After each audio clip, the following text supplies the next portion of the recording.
Hey everyone, it's Medium Jody Jones. How is everybody doing at keeping their vibration up and keeping yourself focused and on track, since you don't have me every day telling you how to do it?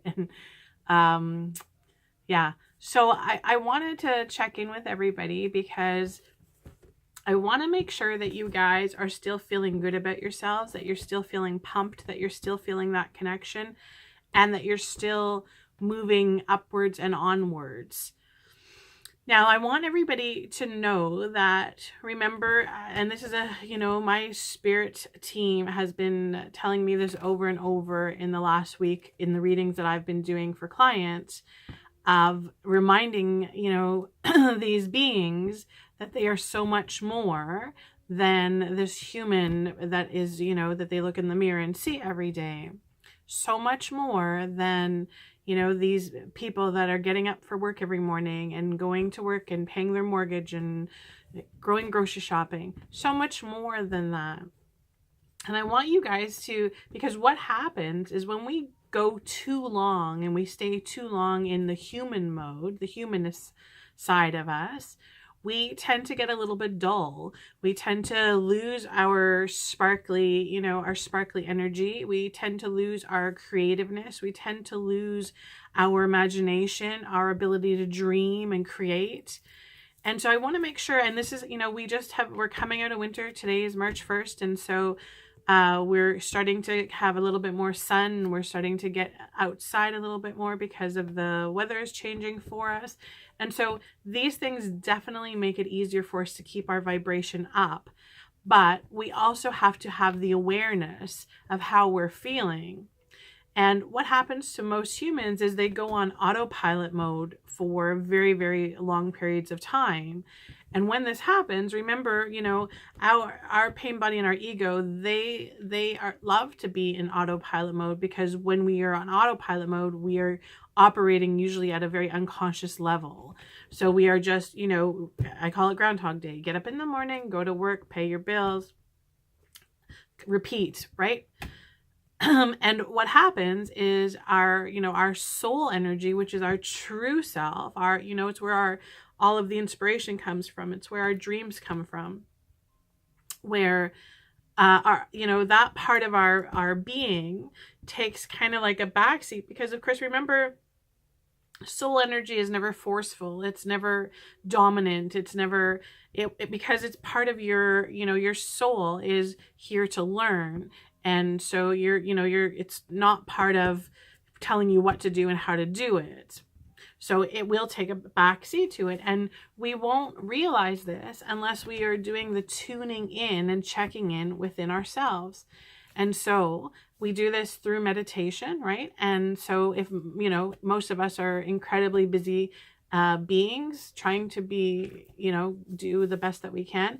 And we don't always make the time for the meditation.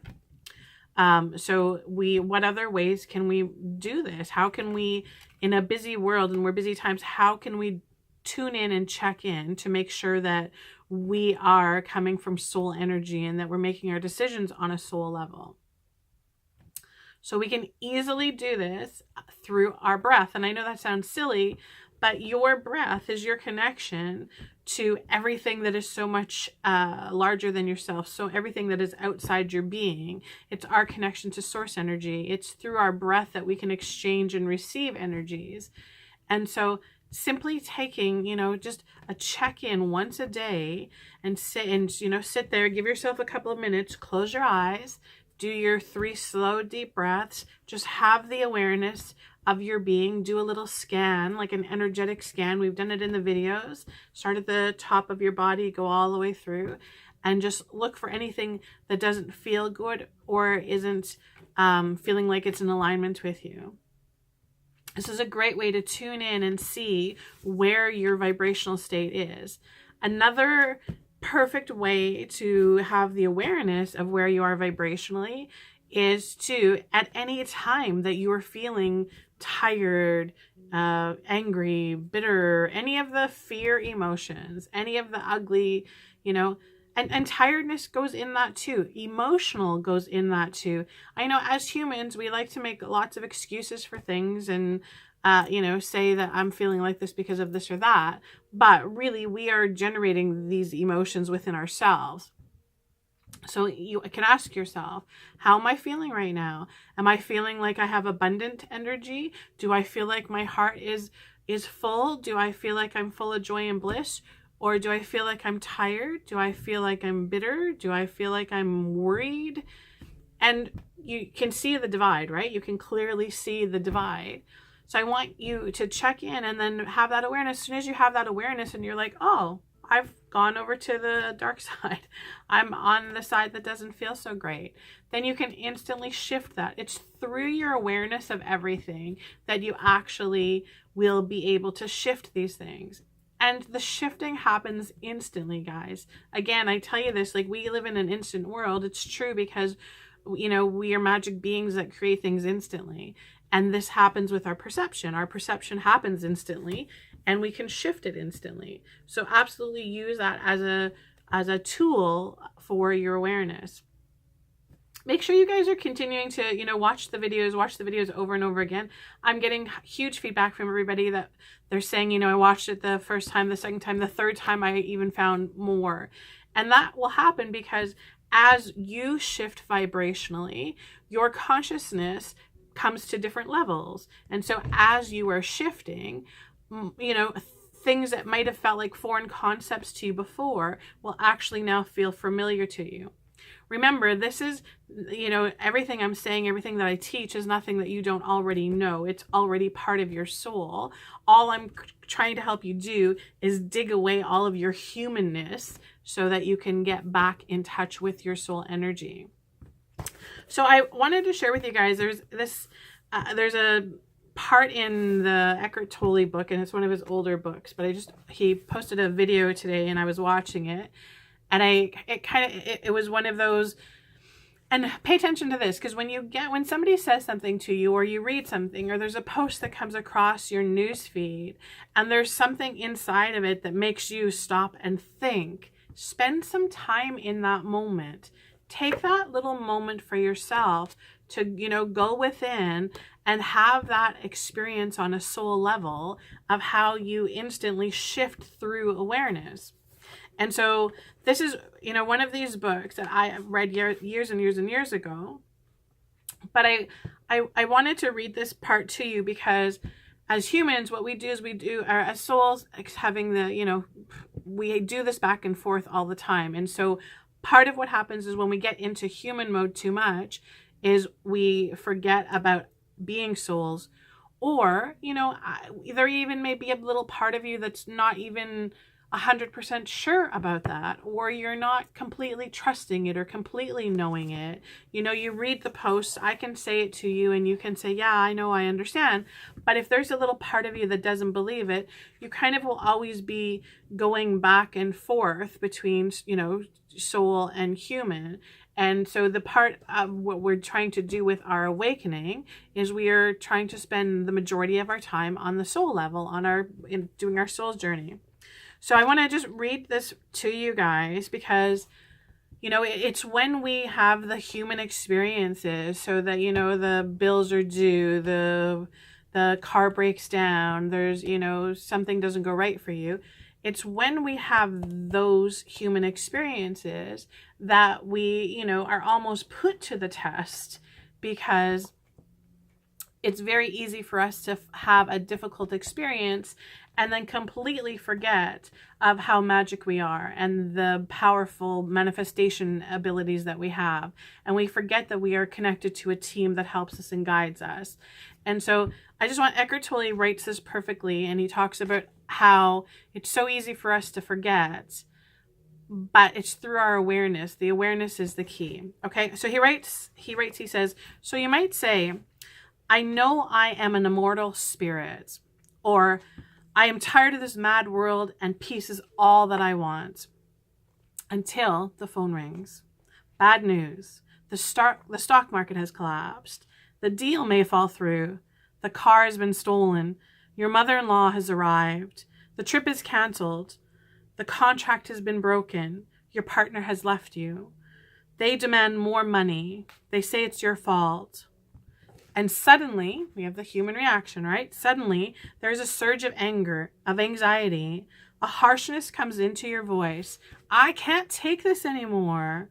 You accuse, you blame, you attack, you defend, and you justify yourself. And it's all happening on autopilot. We've all been there, right? We've all had that experience. When we are in that big, ugly ball of fear, we go into autopilot. Something is obviously much more important to you now than the inner peace that a moment ago you said was all that you wanted. And you're not an immortal spirit anymore either. The deal, the money, the contract, the loss or threat of loss are more important. But to whom? Who is it more important? To the immortal spirit that you said you were? No. To me, the small me that seeks security or fulfillment in things that are transient and gets anxious or angry because it fails and finds it. This is pain body and this is ego, right? This is not soul energy that has anxiety. Well, at least now you know who you really think you are. So key point, right? Key point to this. If during these tough times you completely associate with all of the, the problem, the experience, you need to realize that you are now operating at an ego or a pain body level. You need to realize that your soul is not even in the equation at that point. So if peace is really what you want, then you will choose peace. If peace mattered to you more than anything else, and if you truly knew yourself to be spirit rather than a little me, you would remain non-reactive and absolutely alert when confronted with challenging people or situations. You would immediately accept the situation and thus become one with it rather than separate yourself from it. Then out of your alertness would come a response. Who are you? Pure consciousness. Not who you think you are. A small me would be responding. It would be powerful and effective and would make no person or situation into an enemy. The world always makes sure that you cannot fool yourself for long about who you really think you are by showing you what truly matters to you. How you react to people and situations, especially when challenge arises, is the best indicator of how deeply you know yourself. The more limited, the more narrowly egoic the view of yourself, the more you will see, focus on, and react to the egoic limitations, the unconsciousness in others. Their faults, or what you perceive as their faults, become to you their identity. This means you will see only the ego in them, and thus strengthen the ego in yourself.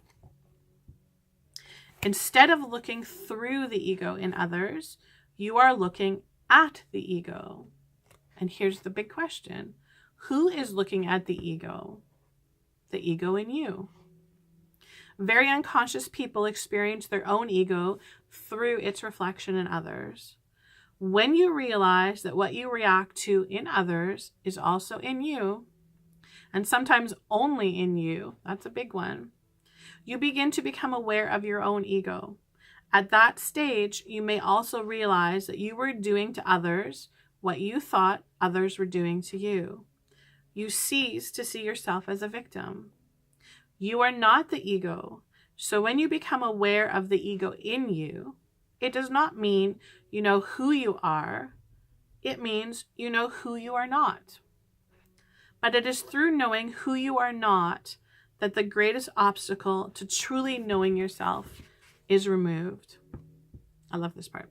Nobody can tell you who you are. It would just be another concept.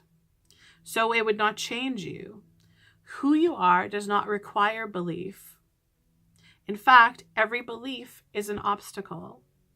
It does not even require your realization, since you already are who you are. But without realization, who you are does not shine forth into this world. It remains in the unmanifested, which, of course, is your true home. You are then like an apparently poor person who does not know he has a bank account with 100 million in it, and so his wealth remains an unexpressed potential. Isn't that great? Isn't that? Yeah. Okay. So this is, reminder again of all, of all the experiences that we're having, that we're experiencing them on many, many levels. But we need to remind ourselves that we are not the identity. We are not the human form. We are not the name, the person, the mother, the father, the brother, the sister, the worker, the slave. We are not this energy. And a really, really important thing to remember is, part of that, the ego recognition, and this is part, some of us still have work to do on this. When we talk about, if you see another being and you're recognizing that they're being egoic, you're recognizing the ego in them. It's your ego that's recognizing that. Remember that.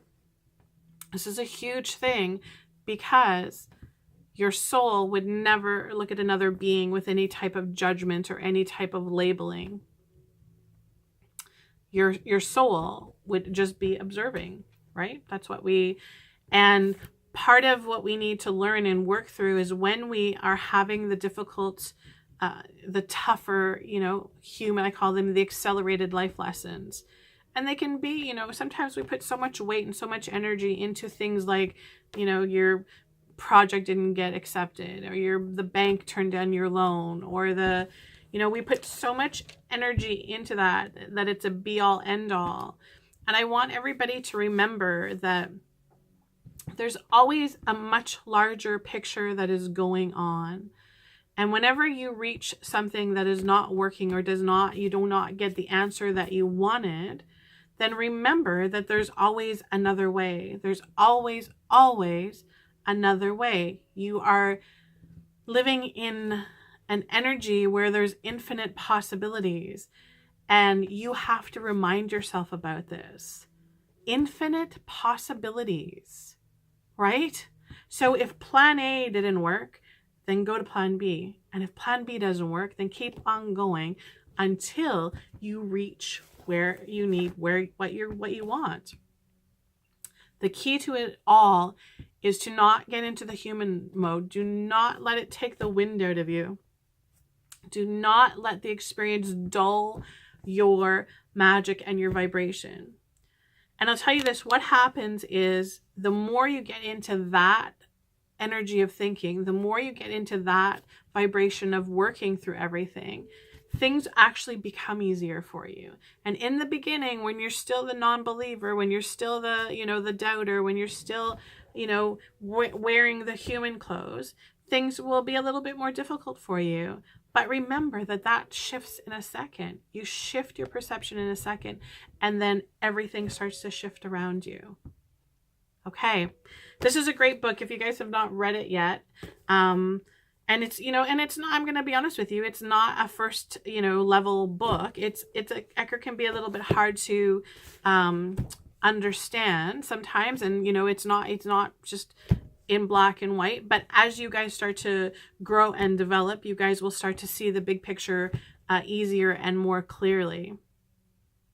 Okay, awesome. You guys have the most amazing day today. I'm going to just tune in to the group collectively since we haven't done this for a while with my team.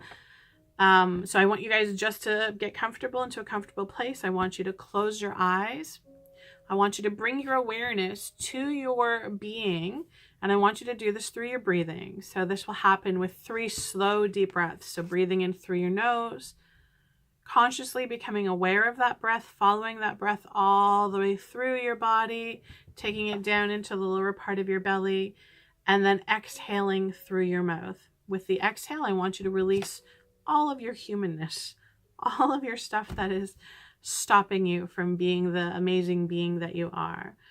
And as you do this, my team is going to connect with you guys. We are going to send you guys a huge wave of love and high vibration.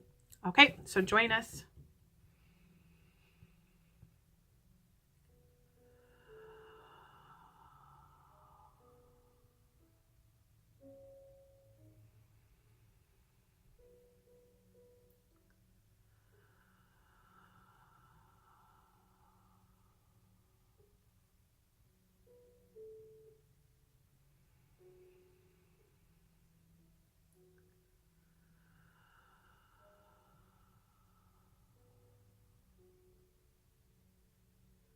Awesome.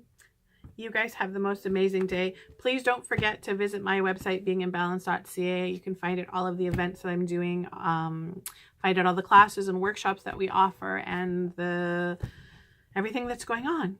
You guys have an amazing day, and I will talk to you soon. Take care.